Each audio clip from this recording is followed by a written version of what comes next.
کیا جا رہا ہے۔ یہ ٹویٹ کیا تھا جی؟ اس نے اس حادثے سے پہلے ایک ہیلی کاپٹر کی ایموجی ٹویٹ کی۔ اب اس پہ ظاہری بات ہے سوال اٹھائے جا رہے ہیں اور اٹھانے بنتے بھی ہیں کہ اس تنظیم نے یہ ٹویٹ آخر کیا کیوں؟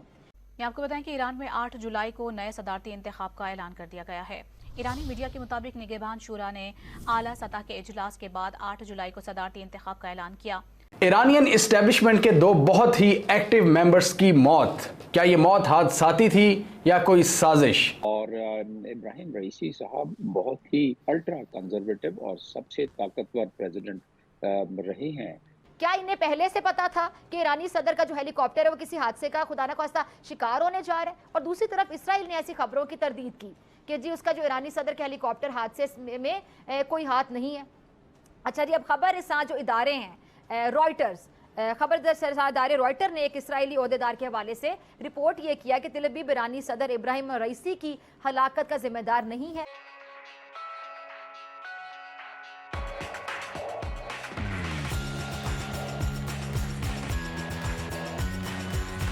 اور وہ ہیلی کاپٹر کے حادثے میں ملوث نہیں ہے، لیکن اس میں کوئی شک نہیں ہے کہ اسرائیل نے بار بار ایرانی شخصیات کو نشانہ بنایا، کبھی شام کی سرزمین پر، کبھی ایران کے اندر۔ اسرائیل کی ایران کی جوہری تنصیبات ہے اس پر حملوں کے بارے میں امریکی اخبار نیو یارک پوسٹ نے بھی رپورٹ بھی شائع کی، جس کے مطابق اسرائیل نے جو ایرانی جوہری ٹھکانے ہیں ان کے خلاف 3 بڑے حملے کیے۔ اب ان کارروائیوں میں خفیہ ایجنسی موساد کے 1000 کے قریب جو ایجنٹس ہیں انہوں نے حصہ لیا۔ یہ کارروائیاں جدید ٹیکنالوجی کے ہتھیاروں کے ذریعے انتہائی باریک بینی سے انجام دی گئیں۔ اچھا، ان کارروائیوں میں ڈرون طیارے،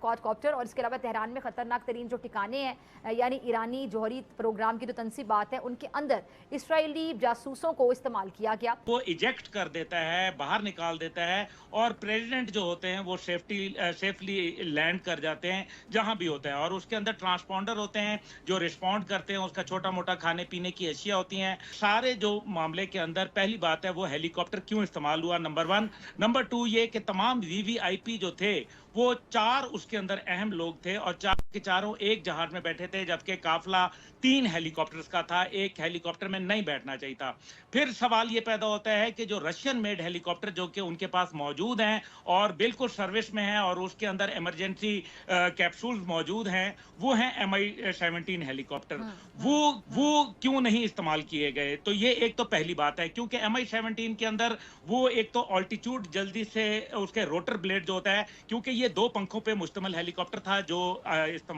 حادثے کا شکار ہوا، لیکن جو دوسرے ہیلی کاپٹر ہیں ان کے اندر 4 یا 5 پنکھے ہوتے ہیں، اور اس کے نتیجے میں وہ ایک دم لفٹ اوپر اٹھا سکتا ہے اپنے آپ کو، اس کے انجن کی طاقت ہوتی ہے، اور ساتھ ہی ساتھ جو ہوتا ہے اس کے اندر جو موسم کی خرابی کے حوالے سے جو آلات ہیں وہ بہتر آلات موجود ہیں۔ تو یہ ایک تو یہ سوال ہے۔ دوسری بات یہ ہے کہ ایران کے ٹائم پہ 4:30 بجے دن کو ایک ٹویٹ آتا ہے جو کہ گولڈن ٹیک سے آتا ہے، یعنی کہ گولڈن ٹیک صرف ان کو ملتا ہے جو ادارے ہوتے ہیں۔ اب یہ ادارہ جو ہے یہ کوئی اور نہیں بلکہ اسرائیلی وار ہاؤس، یہ اس کا ایکس اکاؤنٹ کا میں آپ کو بتا رہا ہوں، جس کے اندر 4:30 بجے ایک ایموجی ہیلی کاپٹر کا صرف دکھایا جاتا ہے، اور وہ ایموجی جو ہے وہ 4:30 کا بعد، اس کے بعد آپ دیکھیں کہ یہ حادثہ کتنے بجے پیش آتا ہے۔ تو اس کا مطلب ہے کہ کہیں نہ کہیں دال میں کچھ کالا ہے، اس میں کوئی شک و شبہ نہیں ہے کہ ایران نے ابھی اسرائیل پر حملہ کیا۔ سوال یہ اٹھایا جا رہا ہے کہ کیسے کسی کو پہلے سے پتا ہے کہ ایسا کچھ ہو سکتا ہے؟ جی بالکل، دیکھیں، اور دوسری بات یہ ہے کہ آذربائیجان وہ ملک ہے، میں نہیں کہہ رہا آذربائیجان کے لیے ہمارے بڑے، اور اس میں کبھی بھی نہیں ہو سکتا کہ کوئی دوست ملک انوالوڈ ہو، خاص طور پہ جب وہاں ایک جوائنٹ پروجیکٹ کر رہے ہوں۔ ایران اور آذربائیجان کے بڑے اچھے تعلقات ہیں، لیکن اسرائیل کا اسلحہ جو ہے اور اسرائیل کے ساتھ بھی بزنس ٹائز جو ہے وہ موجود ہیں۔ کہیں ایسا نہ ہو کہ جو ان کا فلائٹ پاتھ تھا وہ کہیں لیک ہو گیا، ایک یہ بھی پاسبلٹی ہے۔ دوسری پاسبلٹی اس کے اندر یہ ہے کہ اس کو کیا لیزر کے ذریعے جو ہے وہ ہٹ کیا گیا، یا اس کے اندر جیمنگ ایکوپمنٹ جو ہے وہ ڈال دیا گیا، کیونکہ 2 ہیلی کاپٹر جو تھے وہ رکے بغیر، ان کے ساتھ تیسرا ہیلی کاپٹر تھا، اور وہ دونوں ہیلی کاپٹر منزل مقصود پر خیر خیریت سے پہنچ جاتے ہیں، جبکہ تیسرا ہیلی کاپٹر جو کہ VVIP ہیلی کاپٹر ہوتا ہے اس کو وہ جا کے دوبارہ اس کو پوچھتے نہیں ہیں۔ یہ بات بڑے، اس کے اوپر انکوائری ہو رہی ہے، اور سننے میں یہ آ رہا ہے, جو میری ایرانی حکام والا سے بات ہوئی ہے, انہوں نے کہا کہ ایک ہفتے کے اندر ہم اس کے اوپر رپورٹ پیش کریں گے. لیکن ڈاکٹر فضا, جو بات میں آپ سے کہہ رہا تھا, اس سے پہلے آپ دیکھیں جنرل قاسم سلیمانی جو کہ ان کے انٹیلیجنس چیف تھے, ان کو باقاعدہ جو ہے وہ ایک سازش تھے, مغربی سازش, اور امریکہ نے اس کو قبول کیا کہ ہم نے ڈرون حملے کے ذریعے کیا. اسرائیل جو ہے وہ القدس بریگیڈ کو جو ہے وہ باقاعدہ آڑے ہاتھوں لیتا ہے, جگہ جگہ ان کے جرنیلوں کو جو ہے وہ شہید کیا جاتا ہے, نشانہ بنایا جاتا ہے, اور ساتھ ہی ساتھ جو ہے ان کو تھریٹ الرٹس جو تھے وہ جاری ہوئے تھے, اور ایک نہیں بلکہ متعدد. اب یہ بھی بات اہم ہے کہ جو ان کے آیت اللہ خامنائی ہیں, جو کہ سپریم لیڈر کہلاتے ہیں, رہبر معظم کے نام سے جانے جاتے ہیں ایران کے اندر, وہ اس ٹائم پہ 85 برس کی عمر ہے, اور ان کو جو ہے وہ مختلف بیماریوں کے عارضے میں بھی مبتلا ہیں. اب رہبر معظم کے بعد جو ہے وہ ان کا نمبر دوسرا سمجھا جا رہا تھا, اور یہ ان کے بڑے ہی قریب تھے, 63 سال ان کی عمر تھی, اور ان کو یہ سمجھا جا رہا تھا کہ یہ نیکسٹ جو ہے وہ ہمارے سپریم لیڈر بن سکتے ہیں, اور یہ ایک ہارڈ لائن سوچ کے مالک تھے. انہوں نے, آپ دیکھیں ان کی خارجہ پالیسی کو اگر آپ دیکھیں, اور جو وزیر خارجہ حسین جو عبداللہ حیان تھے, وہ جس طریقے سے ان کی بھی درمیان میں یہ المناک حادثے کے اندر وہ بھی جان سے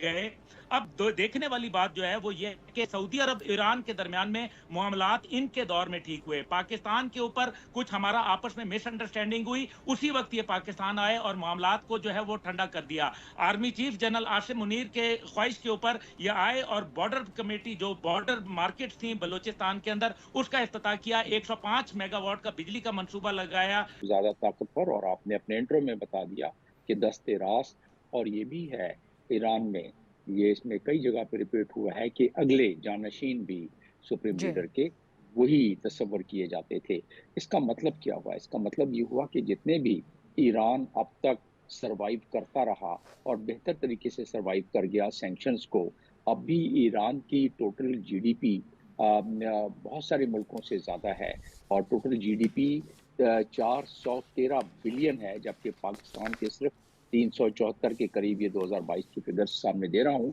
ایران کی پر کیپٹا انکم, یہ رئیسی جیسے لوگوں کی وجہ سے ہے, پر کیپٹا انکم 4669 ہے, یعنی 4669, اور پاکستان کے صرف 1588 ہے. تو آپ ان تمام چیزوں کے باوجود دیکھیں کہ ایران سسٹین کر گیا,